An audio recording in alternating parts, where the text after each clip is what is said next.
I quit my job.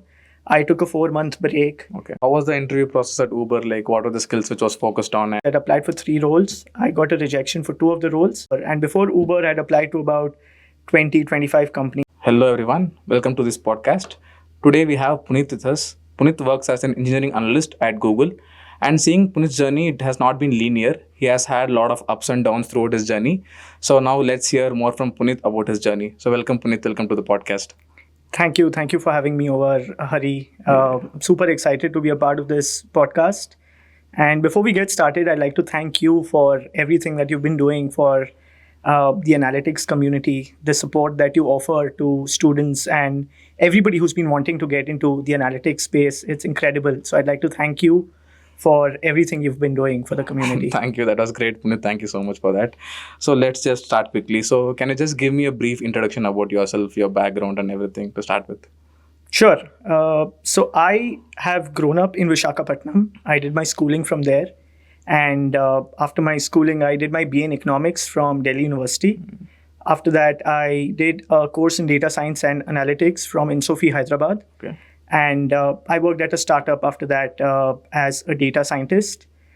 After that, I moved to Uber in their risk team. I was a decision scientist there. And from Uber, I'm now currently working with Google in their payments trust and safety team. That's great. That's been a very great journey of you. So let's start with your background in school. Like, how was your 11th and 12th grades? How did you go? Were you a studious student and how was it?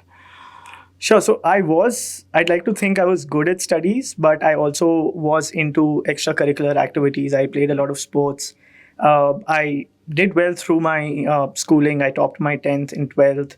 And in 11th and 12th, I did maths, economics, and commerce with accounts. Okay. I did not choose science. That's pretty much about it. Okay, cool. So after your 11th and 12th grade, you told that you took BA in economics. So what pushed you to take that? Because usually people take engineering or medical stream. So why did you take BA in economics right there? So I'd like to think that I'm an analytical person and I'm drawn towards mathematics, logic, statistics. And after my 11th and 12th, economics seemed like the most natural path. Economics has a lot of maths, it has a lot of statistics, it has a lot of optimization. And I felt like that would be my best bet, given that I'm more of a left-brained and an analytical person. Understood. So that drove me to choose economics. Great, and in great, hindsight, I think it was a good call because it helped me transition into a career in data science. Yeah. Because data science has a lot of similarities. There was a lot of mathematics, statistics especially, which I did not have to relearn because I'd already studied that. Understood. That's pretty interesting. So do you think like now you are a data analyst at Google? So do you think like your college background at any point had an impact on what role you took up later in life? Or is it just the skills you learn later on and just adapt to it and you get a job there? So how do you see this? I think my degree definitely helped me because, as I mentioned, I studied statistics, mathematics already. There was a lot of business intuition and domain knowledge as well, which got transferred. Having said that, I think the most important thing during your college time is to hone your analytical ability. So that could come through any source. You could be an engineer, you could be a data, you could take up economics, you could take up mathematics or statistics, any quant field. I think as long as you're just honing your skills, you should be good. Right. Got it. And like after your economics, did you plan to pursue a career in economics or why did you choose data analytics in between and what made you change that shift of mind towards data analytics? So what was the reason? So it's a funny story. When I was in college, I recall reading a report from Harvard Business Review, which said that data scientist is the sexiest job of the 21st century. So that heavily influenced and biased my decision. Once I read that report, I started reading and learning a lot more about data science and data analytics. I began to do MOOCs, online classes. I began to learn Python, R. I did the course by Andrew Ng on Coursera, the machine learning course. And as I kept doing these courses, I began to realize that I'm really drawn towards this. And drawing insights from data and learning more from data was super exciting for me. So that was how I got into analytics. Got it. Great. So since you told you started with your preparation on your own, so can you list some resources which would help students who are preparing for data analytics to start with? Where should they start? Because who have a background in non-tech, So how can they start their journey of data analytics? So can you share some resources which you used? Sure. So I'd like to break it down into three bits. The first bit is maths and statistics. The second bit is coding, and the third bit is domain knowledge. Right? For mathematics and statistics, you have a lot of courses available online. I think on platforms like Udemy and Coursera, there are multiple courses, so you can check them out. Now, the second part, coding, I think languages like R and Python, that should suffice. Having said that, it is more about how you approach a problem and how you use the tools at hand to solve what you require to. So it's more important to develop that intuition. But you can start with R and Python. Right. Again, there are multiple courses online which you can leverage. Okay. The third bit is domain knowledge, which I think is hard to learn via a course. So it's important to be curious and keep reading a lot about the field. And I think that will help you build that intuition. Right. Got it. So did you miss the SQL parts? Did you take any course on SQL? Did you learn SQL or you learned it later? Right. So SQL, I did not originally learn it like for my first job, but later on, so when I was preparing for my interview at Uber, that was when I picked up SQL. I did a lot of, I took many courses online, and I did a lot of, I solved questions, interview questions, and that helped me pick up SQL. Having said that, I think SQL is pretty intuitive. It's a lot like English, so you can just simply pick it up fairly easily. Right. Thank you so much for sharing the resource. I'll just add the resource which Punit shared in the description. You can check that out. Going to the next question, like once you started your journey to data analytics, like did you join any proper coaching center to learn data analytics, or initially you told that you started on your own? Like what then shifted yourself to move to an institute to join for coaching? Okay, so I did a certification course in data science and analytics from Insofi, Hyderabad. Although I started off by myself, I felt like having a structured program, a classroom program would help me. This was back in 2017, and then there were not so many courses available as they are now. So I thought having a classroom setting would definitely help me. Okay. And I think the connections that I made there, the people that I met there, that really helped me bolster my learning. So that was great. But I think at today's time, you have a lot of resources available, and so learning it online is also a great option. Got it. So did the institute help you in getting the placements initially after your course, or like how did you get your first job or first internship after the course you completed? So how was that process? So the institute definitely helped me. As I mentioned, I first worked as a data scientist at a startup. So the company had come to the institute, and that's where I interviewed with them, and I got the job there. Got it. So how was your first stint in the job? Like after finishing studying, like you joined the first role. So how was it? How was the learning process? What you learned, what you worked on and all? The experience was great. I had a lot of imposter syndrome. It was difficult because everybody around me knew so much, and I was from a non-tech background. It was surely challenging, and I had to keep learning. Every day was a challenge. I had to keep upskilling myself. At the startup, I worked primarily on computer vision. That was my main area of focus. Right. And I worked there for a year and a half. The tools that I used were Python mainly. Right. And a bit of SQL. Okay. Got it. So the next job of yours was Uber. So Uber is like one company which everybody aspires for. So tell me about your journey where you got an interview call from Uber, or start from how you applied. Did you get any referrals? Did you reach out to people? And how did you get the interview call, and how was the interview process for Uber?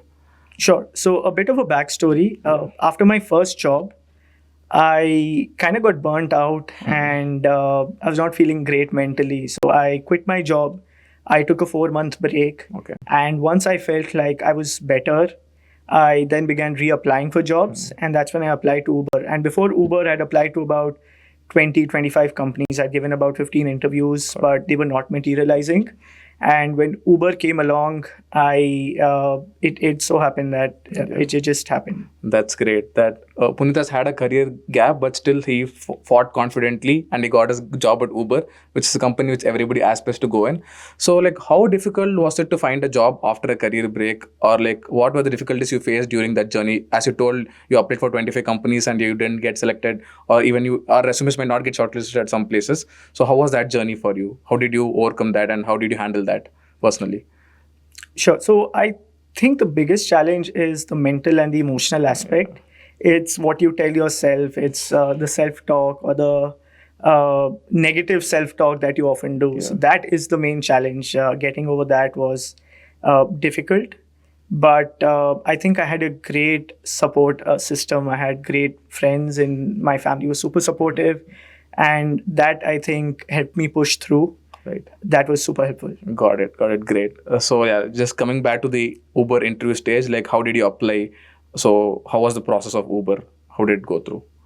So I had a few friends working in Uber. I reached out to them. Once I identified which role I wanted to apply for, I reached out to them with those specific job IDs, and they helped me apply for those roles. Got it. So how was the interview process at Uber? Like what were the skills which was focused on, and was it like too difficult, or was it, how did you go through the process? Can you explain on that? Sure. So I had 3 rounds. The first round was a domain knowledge round, wherein they tested my risk knowledge or the fraud knowledge. Okay. This was done mainly through case studies. I was given 2 case studies, I remember, and I was asked to break down my approach. I was asked follow-up questions for each of those, the answers that I gave, and they expected the answers to be well structured, logical, and just have a good flow of thought for each answer. Right. That was the first round. So the second round was a Python and SQL round, the technical round, which was nothing that I did not expect. It was fairly straightforward. Got it. And the final round was a culture fit round, which was, again, it was specific to Uber. I think most companies have that round, and it was not out of the blue. Great. So how was the job at Uber? Like, how much did you like it? So what were you working on, and what tools you worked on? So how was it? Like, give a brief about that. Sure. So I was working in the payment fraud team. I handled payment fraud and marketplace risk. Right. The tools that I used were SQL and Python. There were a bunch of other in-house tools for visualization, for dashboarding, and also SQL. They had an in-house tool.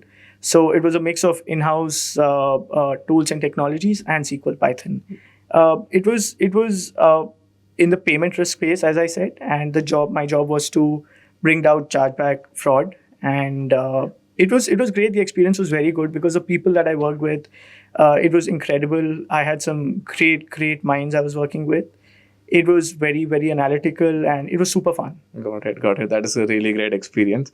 So, okay. So at what point in Uber did you feel like you want to have a job transformation? You want to move to the next level of companies like Google or something like that? So when did that thought come in, and how did you start applying to that? So how did you start preparing yourself for that? Can you just give a brief on that?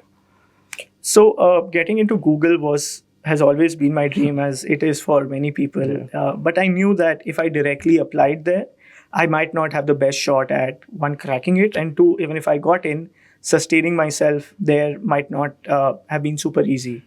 Which is why I first worked at Uber, and once I felt like I was ready for the job, I kind of already felt it inside me that, okay, now I'm ready to take the next leap.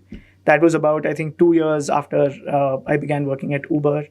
That I applied to Google, and then just gave the interview, and it happened. Got it. So did you apply for Google directly on the careers page, or did you go through the referral route? Did you find any people on LinkedIn for referrals, and did you apply through that?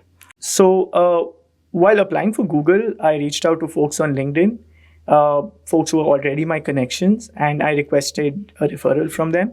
They looked at my profile, and they felt that I was a good fit, so they referred me for the job. Got it. So LinkedIn is a very good platform to reach out to people and to find connections, build connections, and ask for referrals. If you have a really good profile, then you will have a very good chance at getting the referrals.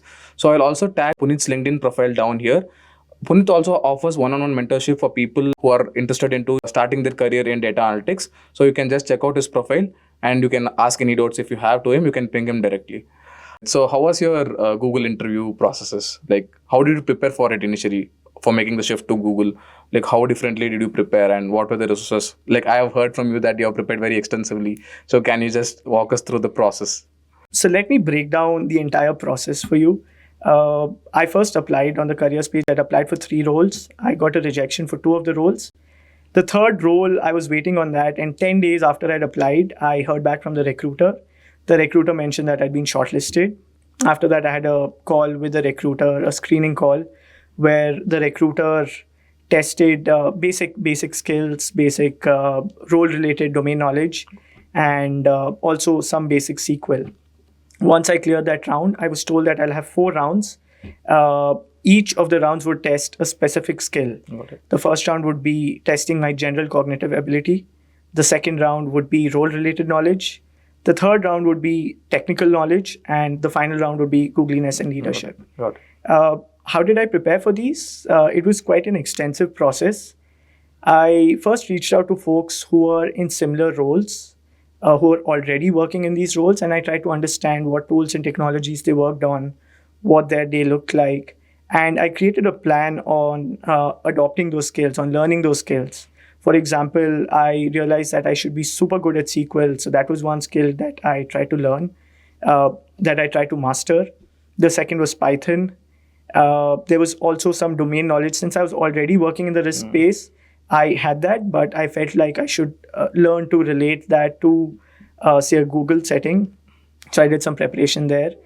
Besides this, I think it was super important that I know how to answer the interview questions, that is, structure my answer. Yeah. So I did a lot of preparation there. The STAR mechanism of answering a question, I tried to learn that. I recorded myself answering interview questions, and then I replayed those questions later to see where I was not doing well and where I could improve. I did a lot of positive self-talk, a lot of manifestation, and I tried to visualize myself already working there. So that was super helpful for me. And besides that, I think just having that general belief that I could make it, right, that I would clear the interview. So that was, I think, a huge factor in helping me clear the interview. Awesome. So that's a very exhaustive process which you have gone through. So it's pretty great. So in this journey, did you have any mentors in specific to guide you through the process? Or like, did you go through it by yourself? Or did you reach out to any peers or somebody like that? So how was that role with you and your mentor kind of thing? Sure. So as I mentioned, I reached out to several folks on LinkedIn who are already working in similar profiles. And they helped me greatly in understanding what was the expectation from the role, right? What were the skills and knowledge that I would be tested on? So that was a huge factor because that helped me prepare, anticipate what kind of questions might be asked and what kind of mindset I should have while answering those questions. So I think it's super important that you leverage the knowledge of other people and have mentors, as you mentioned. That is super helpful. Yeah, that's great. So Punit, that's a great journey which you had. So now let's discuss about your role at Google. So what are the tools which you work on? So can you just start with that? The tools that I use are pretty similar to the tools that I worked on at Uber. We use Python. We use a lot of Python. We use SQL. We use spreadsheets to summarize the data. We use we use an in-house dashboarding tool for creating dashboards and looking at trends. Besides this, there's a few other in-house tools that we use for task management. Got it.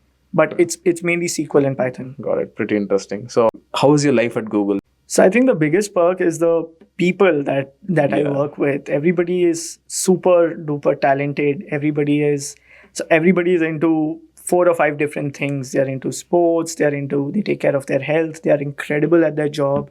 They're into extracurricular activities like dancing, acting, singing. So it's just amazing. It's super inspiring because you see that people are doing so many things and it inspires you to improve yourself and get better every day. Besides that, people are super kind and very, very empathetic. So that is incredible because the psychological safety, the safety net that it provides, and it helps you be yourself. It helps you really go beyond what you're required to do and give your 110%. So I'd say that people are the number one perks. Yeah.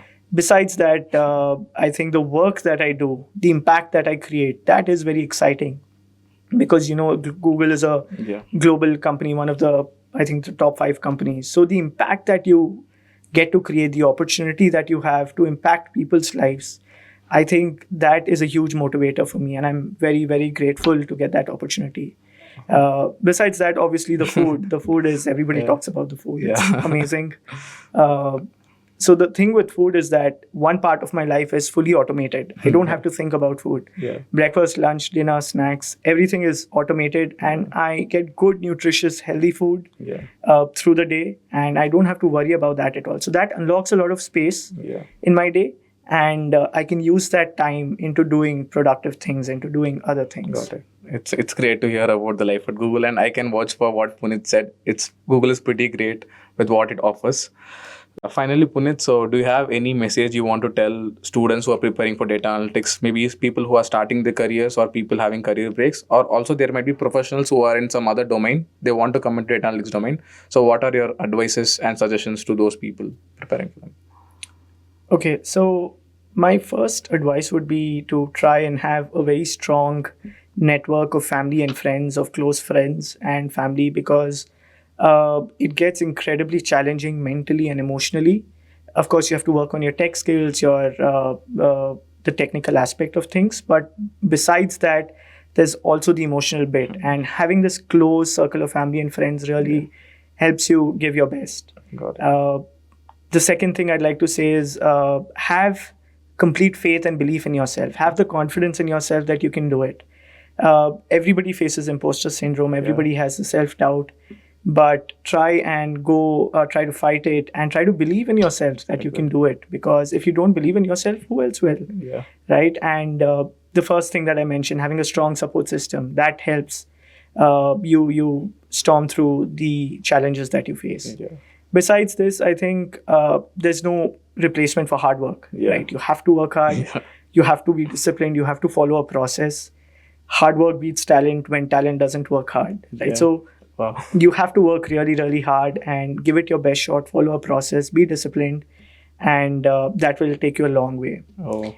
Another thing that I'd like to say is be patient, because good things which are worthwhile, take time to achieve. Right? So be patient. It takes a lot of time to achieve good things. Also, be positive. Be forward looking. Have a positive mindset. Have a mindset that everything that is happening in my favor. Right? There's this line from a poem by Rudyard Kipling called "If." The line goes, "If you can meet with triumph and disaster, and treat those two imposters just the same." Yeah. So that line is, I look at that line every time I have a failure, or every time I go through something bad. Yeah. Right? So that's pretty much it. And last but definitely not the least, take care of your health, take care of yourself. And when I say health, I mean physical, mental, emotional. Take care of yourself, because everything comes back, but health once lost does not come back. So take care of yourself, enjoy the process, because that is what matters more than the destination. So enjoy the journey. Oh, thank you so much for that, Punit. It was very inspiring what you told. Even I am taking all the insights which you gave, and I'll be proceeding with this further. So thank you so much for being on the podcast. So again, I'll give Punit's LinkedIn profile in the description. You can check out that. You can reach out to Punit if you have any doubts. And also you can book one-on-one sessions with Punit for mentorship. Thank you.